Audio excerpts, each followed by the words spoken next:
Bueno, es para mí un auténtico placer, créanme, el abrir Crónica Informativa esta tarde desde el Museo Municipal de Archidona. Hoy nos asomamos al balcón de la historia de la mano de don José Villa Rodríguez. Él nos va a adentrar dentro del mundo de doña Leonor Félix de Morales y Cárdenas. Querido José Villa, buenas tardes. Buenas tardes. Bienvenido. Muchas gracias, bien hallado. Nos sentimos esta tarde expectantes porque el nombre de doña Leonor Félix de Morales tiene un peso histórico en Archidona muy importante. ¿Qué vamos a encontrar en su disertación esta tarde? Bueno, yo creo que debe haber, o por lo menos para mí ha sido una sorpresa. Doña Leonor es conocida, y yo la conocí a través de las escuelas pías, como benefactora de las escuelas pías. Pero adentrándose en el personaje, lo que sabemos de ella, que la única información que tenemos de ella, que no es poca, pero es única, es documentos notariales que están en el Archivo Histórico Municipal de Archidona, uno de los tesoros que tienen ustedes. Doña Leonor es bastante más, algo más, o bastante más, que la benefactora de las escuelas pías. Creo que hay tres grandes bloques de temas que se relacionan con doña Leonor y que hay dos que están prácticamente casi inéditos y hay uno que es un poco más conocido. Los dos casi inéditos es, por una parte, sus donaciones a los centros religiosos, fundamentalmente a los conventos y a alguna iglesia de aquí de Archidona. La segunda parte es muy desconocida, que es la protección seria y definida y con unas perspectivas de largo plazo y de saber el mundo que viene respecto de las mujeres. Y la tercera es la de las escuelas pías. Esa de las escuelas pías, creo que por cómo se han desarrollado la historia aquí en Archidona, en alguna medida ha hecho que se desconozca en gran parte de sus relaciones con las instituciones religiosas y sobre todo sus relaciones con sus familiares y con los restantes miembros de la sociedad de Archidona. Ahora le preguntaré sobre esa luz y oscuridad a la que usted se refiere. De lo que a mí no me cabe la menor duda es que su aportación, la llegada de las escuelas pías, marca sin duda alguna una época de la Ilustración en Archidona. Hay un cambio absoluto de paradigma, ¿no? Es un auténtico amanecer de la cultura. En ese sentido, ¿cómo se hubiese escrito la historia, ¿no? Si no hubiese ocurrido la llegada de los escolapios a Archidona? ¿Se lo imagina de otra forma? No, hubiera sido arrastrándose hasta, cualquiera sabe si incluso hasta el siglo XX, arrastrándose la situación de penuria intelectual y de penuria cultural de tantas y tantas poblaciones españolas como la de Archidona. En Archidona yo creo que coinciden dos elementos, afortunadamente. Uno, que había una anterior existencia de cierto ámbito cultural, en parte propiciado por los dominicos. Y dos, que hay hay dos personas, una desde el punto de vista de la educación y el otro desde el punto de vista del dinero, que están interesados en que la cultura, mejor dicho, algo todavía mucho más elemental, que aprender a leer y a escribir sea una alternativa para los niños de Archidona, que les permita tener unas posibilidades de desarrollo futuro personal superior al que en ese momento en Archidona se podía tener. Y una de esas personas que hacen posible esta historia es doña Leonor. Doña Leonor tiene mucho dinero, es una gran propietaria y tiene un asesor que le hace cambiar su decisión de 1744 a favor de los dominicos de la creación de su fundación a las escuelas pías. Así como creo que en el tema de las mujeres hay una visión de futuro sustancial en doña Leonor que queda reflejada en sus testamentos, lo hay también en el plano educativo. Los dominicos tenían perdón, una enseñanza tradicional heredada de Santo Tomás de Aquino. Los escolapios son más modernos. Los escolapios son más modernos. Los escolapios enseñan a leer, a escribir y las 4 reglas. Podríamos decir que había un cierto tono de vanguardismo en su metodología de enseñanza, ¿no? Efectivamente, hay un cambio y ese cambio es percibido, ¿no? Hay un tema que es interesante y que creo que hay que poner de relieve. En ese momento en España hay, o mejor dicho, en los reinos de la corona española, hay una gran influencia por parte de los jesuitas, más que por parte de los escolapios. ¿Por qué se elige a los escolapios y no a los jesuitas? Pues mire, hay una razón de tipo político de poder, porque y no es solo en España, eso ocurre en Francia y ocurre en Alemania, en España con Carlos III, porque los jesuitas, por su aceptación suprema del poder del Papa, no son bien vistos por los monarcas. Bien. Y la monarquía española, Carlos III, pero ocurre igual en Francia y en Italia, se inclina por los escolapios, que son menos políticos y más prácticos en la enseñanza. Y la casa de Osuna, siguiendo al rey, protege a los escolapios. Como para llegar a Archidona y establecerse en Archidona hacía falta el beneplácito de la casa de Osuna, quizá la razón esté de los escolapios, y además los escolapios tenían una visión más popular, más directamente vinculada al pueblo que los jesuitas. Los jesuitas tendían más a la aristocracia. Estamos hablando de una mujer que tiene evidentemente su peso y su referencia en la historia de nuestra localidad. Una mujer para nada singular, una mujer que supo ver un acontecer del tiempo a la hora de saber apostar de una manera generosa por la cultura en Archidona. Ahora la gran pregunta, ¿no? ¿Por qué al paso del tiempo me da la sensación, como antes apuntábamos, que en cierta manera no se le ha dado la suficiente importancia, no se le han puesto las luces y los honores que bien merece en un contexto histórico, ¿no? Porque el teórico relieve de la enseñanza de la educación ya estaba copado por las escuelas pías. A las escuelas pías sí le interesaba de vez en cuando aparecer diciendo, y está en sus documentos, la Fundación Leonor Félix, pero aquí los que manejamos el cotarro, los que mandamos, somos nosotros. Ella es un apoyo en alguna medida popular, porque realmente donde entiendo que con más claridad aparece la visión de futuro de esta señora es fundamentalmente en qué se hace con sus bienes, cómo se hace con sus bienes y qué dispone con sus bienes. Y una parte sustancial de esos bienes,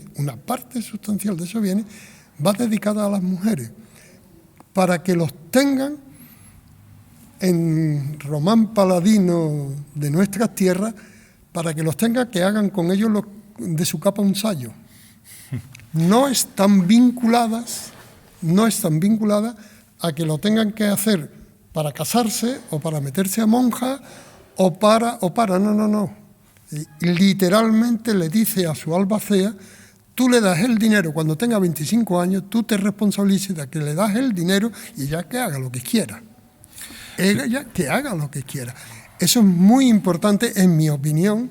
Estamos hablando de 1750, 1760. Estamos hablando a mediados del siglo XVIII. Hablemos de... A mí siempre que me gusta, cuando hago una entrevista, me gusta hablar de la persona, pero también el personaje. ¿Cómo llega, tocan las puertas de tu interés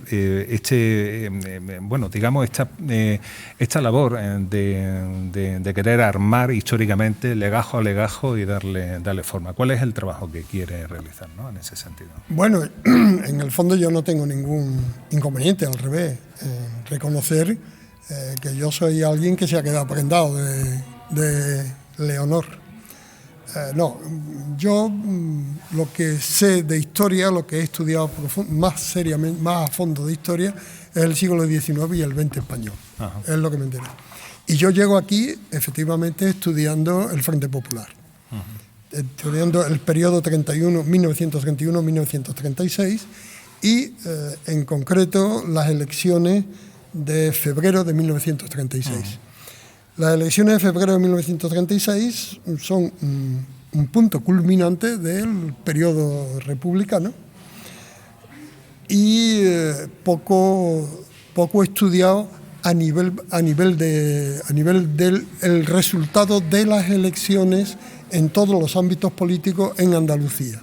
A eso me dediqué a un trabajo y esa es mi tesis doctoral en historia.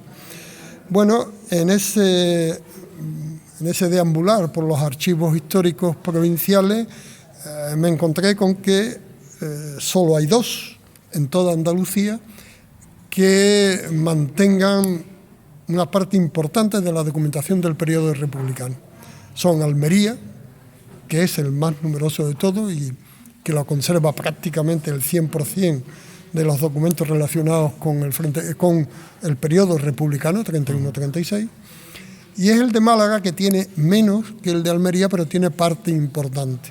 Lamentablemente las restantes provincias españolas, andaluzas, Sevilla tiene un libro de registro de entrada en el gobierno civil, Córdoba tiene un libro de registro de salida y las otras 4 provincias no tienen absolutamente nada, ni un solo documento del periodo republicano.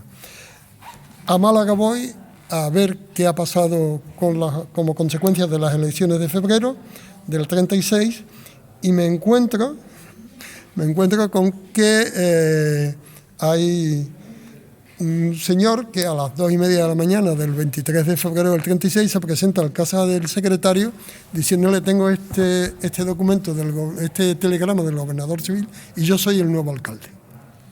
Y yo soy el nuevo alcalde. Estamos revisando estos documentos que tenemos delante. ¿Qué es este documento? Este documento. Este se presenta a las 2:30 de la mañana en el secretario y dice: aquí está el telegrama del gobernador, yo soy el nuevo alcalde. Aquí me hallo. Aquí me hallo. Y el secretario le da posesión y levanta, esta es una copia del acta municipal. Sí. Y el 3 de marzo del 36, ese alcalde le escribe al gobernador civil, aquí está, este está en el archivo histórico provincial, este documento es la copia. Le escribe al gobernador civil diciendo que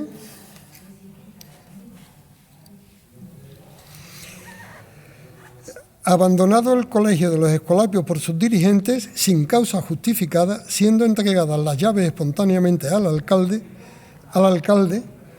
dicha institución fue clausurada, pero será abierta en breve porque el Ministerio de Instrucción Pública así lo interesa. Y en ese documento se dice que esas escuelas proceden de la Fundación Leonor Félix de Morales y Cárdenas. Yo termino este trabajo, se edita el libro, tal, y pasando revista a los documentos, digo, bueno, ¿y esta Leonor quién sería? ¿Quién sería, no? Claro. ¿Esta Leonor quién sería? ¿De dónde aparece este nombre? Esta Leonor, ¿por qué aparece aquí, no? Me vine a Archidona, conté con el apoyo de 2 personas sustanciales, una Soledad Nuevo Ábalos y la otra Manuel Garrido Pérez. 2 auténticas figuras, ¿eh? Totalmente. Yo esto se lo debo a ellos 2. Yo lo he investigado, pero si ellos no me ponen los legajos delante, no los hubiera encontrado jamás. Gracias a ellos quiero expresarlas de forma rotunda. Y investigando, pues me encuentro ya con doña Leonor. Pero me encuentro con algo que sí, efectivamente, a mí me sorprende un poco también. Me encuentro con los testamentos. Y cuando empiezo a leer los testamentos, digo, oye, tú, aquí hay mucho más que lo de las escuelas pías. ¿Qué ha pasado aquí? ¿Por qué ha ocurrido esto?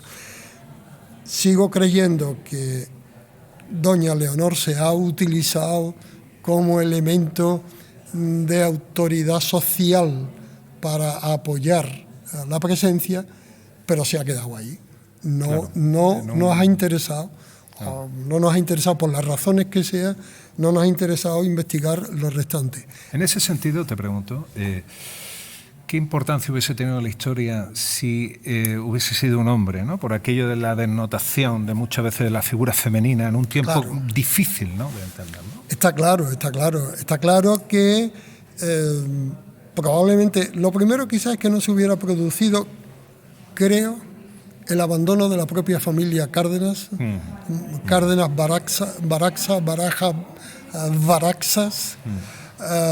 de los mandatos testamentarios de doña Leonor, que son clarísimos, lo primero.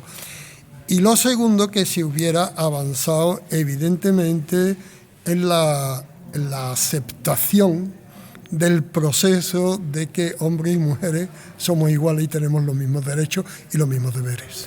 José, voy a terminar agradeciendo este tiempo en el que hemos disfrutado muchísimo de tus palabras, haciendo un punto de reflexión, ¿no? La escuela espía, los escolapios, por ejemplo, personajes ilustres como el padre de nuestra patria andaluza, Blas Infante, cuando hace referencia a esa puerta de la Guiropa, donde nace de alguna manera, ¿no?, ese sentimiento de andaluz, ¿no?, de la patria andaluza tal cual la conocemos, ¿no? Todo esto ha sido orquestado gracias a esa cadena cuyos eslabones tienen nombres propios, que suceden en la historia quizás con esos caprichos muchas veces del destino, ¿no? Por eso yo te preguntaba antes, ¿no?, qué hubiese sido del devenir no solamente de Archidona, sino de la propia historia andaluza, ¿no?, si todo esto se hubiese dibujado, ¿no? Bueno, hay un hecho que es evidente, hay poblaciones como Archidona, hay muchas en Andalucía y fuera de Andalucía, pero que haya ocurrido ese proceso de interés porque la gente aprenda a leer y escribir se ha dado aquí, y evidentemente ese es un hecho que tiene un valor. Lo que yo creo o lo que entiendo es que sí, pero sí se ha olvidado a una de las figuras que hacen posible eso y que se dedican solo a eso, pero ojo, se dedican solo a eso con la aportación de bienes, no con la trascendencia social. Entiendo. De que esos bienes se están aportando en estas condiciones.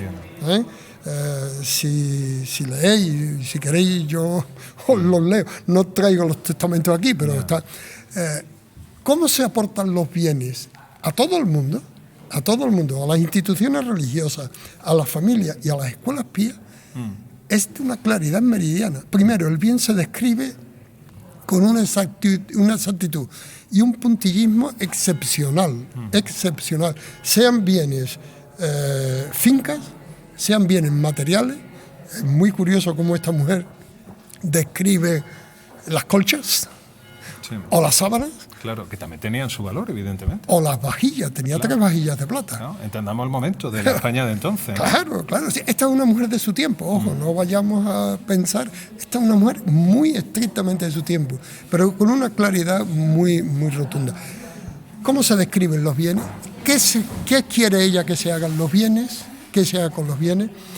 Y todo eso se ha olvidado y se ha dejado exclusivamente en la versión de las escuelas pías de que están los bienes, pero ya está a punto, sí, pero es que los bienes se dan con una condición, en una situación y con unas obligaciones y en unas obligaciones de conservación. Ese es un tema que está por desollar ese rabo en cierta manera, y que en alguna medida eso es lo que estoy interesado en llegar a hacer. En cierta manera, y con esto concluimos, y de una manera absolutamente romántica, que sea precisamente la cultura y las letras quien hagan justicia al paso del tiempo, rescatando de las arenas del olvido la figura de doña Leonor. Sí. Vamos a disfrutar muchísimo de tu intervención. Gracias de verdad, amigo, por habernos dedicado unos minutos de que va, encantado. ¿De acuerdo? Encantado.